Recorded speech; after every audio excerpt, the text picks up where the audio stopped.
मैं साक्षी जी आपको दो उदाहरण बताना चाहती हूँ कि वो जो सबसे तेज चलने वाला चैनल है ना, मैं एक बार उस पर थी और शायद वो पहली बार या दूसरी बार तीसरी बार इसी तरह से जुड़ रही थी बहुत अर्ली में।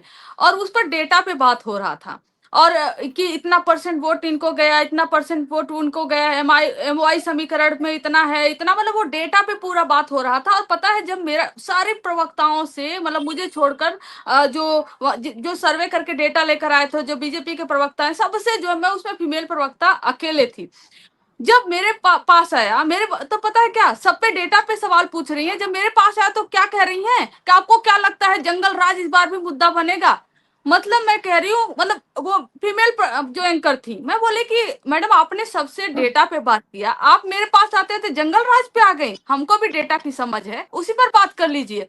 मतलब आपको ना कहीं ना फिर मैंने उनको जो डेटा पे, क्योंकि डेटा पे मेरा काम है पीएचडी, मैंने उनको डेटा पे उन्हीं के डेटा पे इतना लताड़ा कि वो क्लिप फिर वायरल हो गया है ना। मैंने एरर ऑफ मार्जिन और तमाम चीजें मैंने उनसे पूछ ली वहां पे, क्योंकि आप हमारा स्टैंडर्ड डिसाइड कर रहे हो वहां पर, आप सबसे डेटा पे पूछ रहे हो और हमसे कर रहे हो जंगल राज पे। और ऐसे ही जब ही हमने मार्च निकाला था, ये जो एसआईआर का मामला हुआ था, जो पहला हमारा प्रदर्शन हुआ था, तो उस समय आप देखे होंगे कि एक फोटो बहुत वायरल हुआ था, जो एक दादाजी हैं जो भैंस लेकर सड़क पर आ जाते हैं।